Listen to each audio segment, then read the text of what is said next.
재미있고 신박한 글쓰기 흥나는 글빵입니다. 오늘은 이 이야기를 해볼까 해요. 도대체 그래 내가 글을 한번 써보고 싶은데 도대체 어디서부터 어떻게 시작해야 될지 모르겠다 하시는 분들을 위해서 준비한 영상이고요. 사실 글을 써보자 하면 두 가지로 나뉘는 것 같아요. 그래도 어떻게든 한 줄 한 줄 한 문장 한 문장 끼적일 수는 있겠다 하시는 분들, 그리고 정말로 내가 쓰고는 싶은데 어디서부터 어떻게 시작해야 될지 엄두도 못 내겠다. 정말 머릿속이 약간 뒤엉긴 것처럼 그런 느낌을 받으시는 분들이 있는 것 같은데, 오늘 영상은 두 번째에 해당하시는 분들을 위해 준비한 영상이고요. 제가 제안할 방법은 두 가지입니다.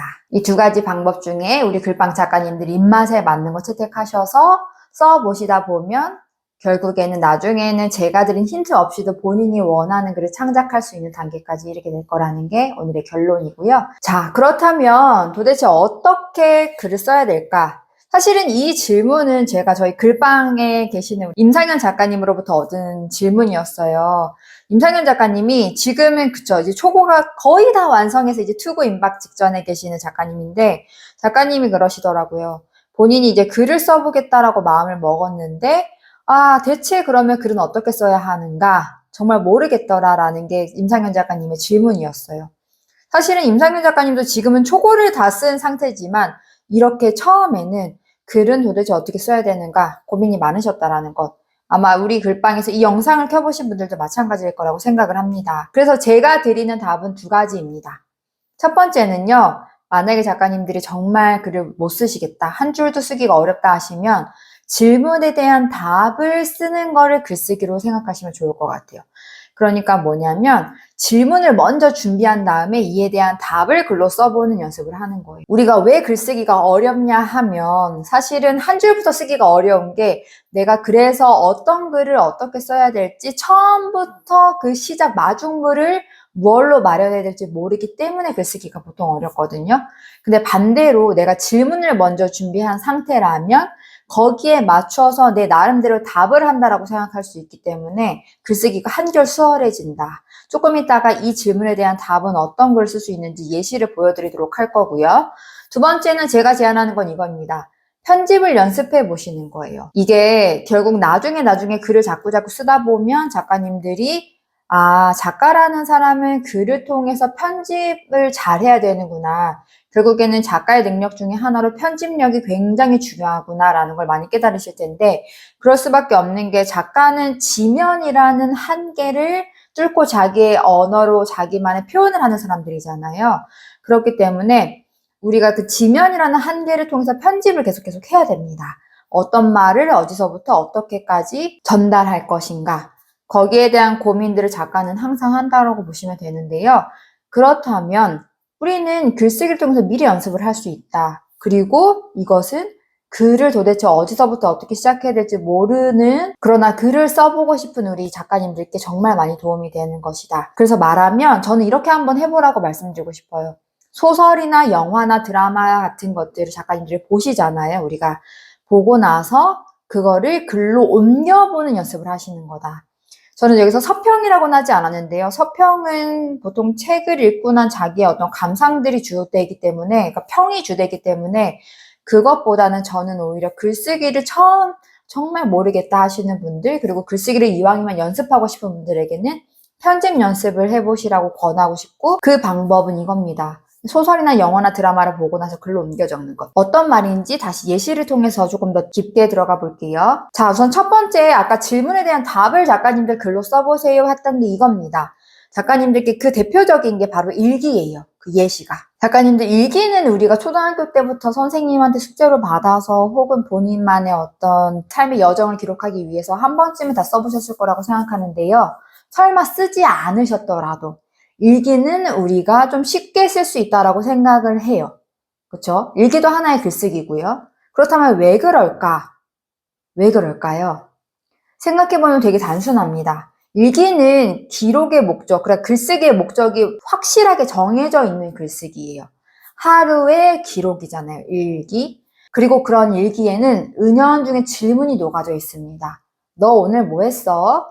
너 오늘 어땠어? 등등. 일기에는요, 그 질문이 은연중에 숨어 있고요. 오늘 뭐 했냐는 질문이겠죠? 그거에 맞춰서 내가 글을 쓰기 때문에 사실은 좀 수월하게 써지는 거였어요. 왜냐면 나는 그 질문에 대한 답을 글로 쓰면 되니까. 그렇기 때문에 일기가 쓰기 쉬웠던 거고, 또 마침 또 기억도 잘 나죠. 오늘 있었던 일이기 때문에. 그래서 다른 글 쓰기보다 훨씬 수월하다. 이게 무슨 말이냐면요. 아까 전에 제가 말했던 질문의 답에 대한 글을 써보세요라 일맥상통한다는 말입니다. 일기는 오늘 뭐 했어? 라는 질문으로 글을 썼다면 작가님들이 다른 어떤 질문들을 가지고서 글을 써보시는 것도 도움이 많이 될 거예요. 예를 들면 이런 거죠. 당신은 무엇에 대해서 어떻게 생각하십니까? 라는 질문을 토대로 자기 나름대로의 글, 자기 생각들을 한 문장 한 문장 적어버릇하는 것. 그게 바로 제가 생각하는 글쓰기를 시작하는 가장 쉬운 방법 아닐까 생각을 해요. 처음에는 아마 잘 안 되실 거예요. 내가 예를 들면 오늘의 일기, 오늘 무슨 일이 있었는지에 대해서는 그래도 글로 좀 끼적일 수 있겠지만 아까 예시로 질문한 것처럼 당신은 무엇에 대해서 어떻게 생각하십니까? 라는 질문을 받았을 때 막상 그것에 대해서 한 번도 내가 생각해 본 적 없거나 사유해 본 적이 없다면 막상 한 문장도 나오기가 어려울 수 있는데요. 괜찮습니다, 작가님들. 어쨌든 거기에 맞춰서 내가 한 문장이라도 두 문장이라도 다섯 문장이라도 내가 질문에 답을 한다라는 연습. 그걸 글로 옮겨 적는다는 연습. 그러니까 한마디로 언어로 바꾸는 연습을 계속 한다라는 심정으로 그냥 조금씩 계속 써보시는 거예요. 질문에 대한 답을 글로.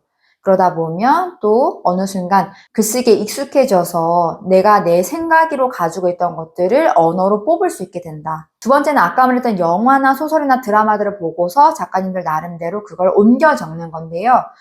단편적으로 보면 이런 예를 들어볼까요? 영화를 봤어. 최근에 봉준호 감독의 미키 세븐틴을 보고 나서 그거를 내 나름대로 내 받아들인 대로 옮겨 적는 거예요.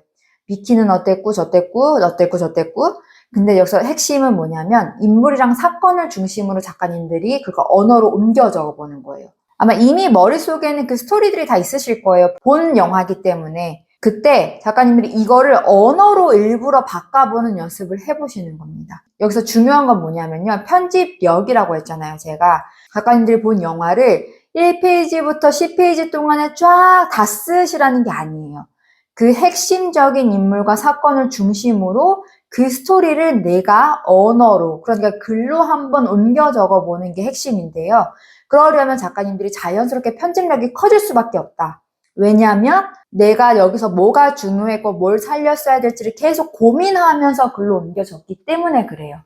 그리고 이런 과정들이 계속 연습이 되다 보면 작가님들이 글을 쓰실 때 이 내용은 중요하니까 꼭 넣어야지. 이 내용은 덜 중요하니까 빼야지. 이 내용은 이렇게 살려 써봐야지. 그런 편집에 대한 실력들이 자연스럽게 키워질 것이다 라는 것도 더불어 말씀드립니다.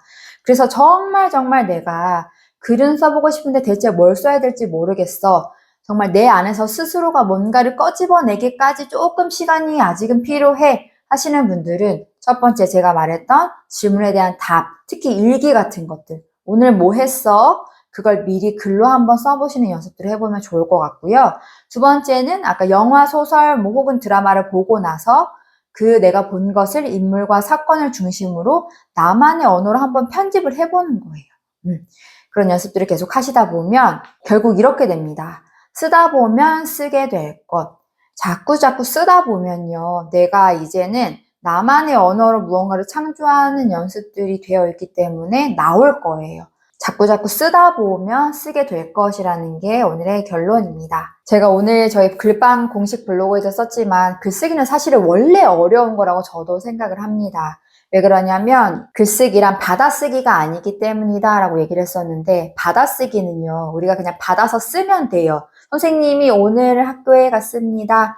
오늘 학교에 갔습니다. 그대로 들리는 대로 적으면 되는 건데 글쓰기는 작가가 스스로 내면에서 어떤 재료를 찾아야 되고 그걸 언어로 녹이면서 글의 순서를 또 마련해야 되니까 작가가 모든 것들을 하나부터 열까지 결정해야 되는 일이기 때문에 그렇다고 생각을 해요. 그래서 아직은 나에겐 조금 시간이 필요한가 보다 그러신 분들에게는 일단 글과 친해지는 연습 질문을 통해서 혹은 내가 본 드라마나 영화를 글로 옮겨 적는 연습을 통해서 먼저 해보시면 도움이 많이 되실 겁니다. 그리고 아시겠지만 사소한 연습도 반드시 하셔야지만 는다는 것. 하루에 10줄이라도 몇 줄이라도 꼭 써보시는 연습을 하다 보면 좋을 것 같네요. 오늘도 여기까지입니다. 재미있고 신박한 글쓰기 흑날한 글방이었습니다.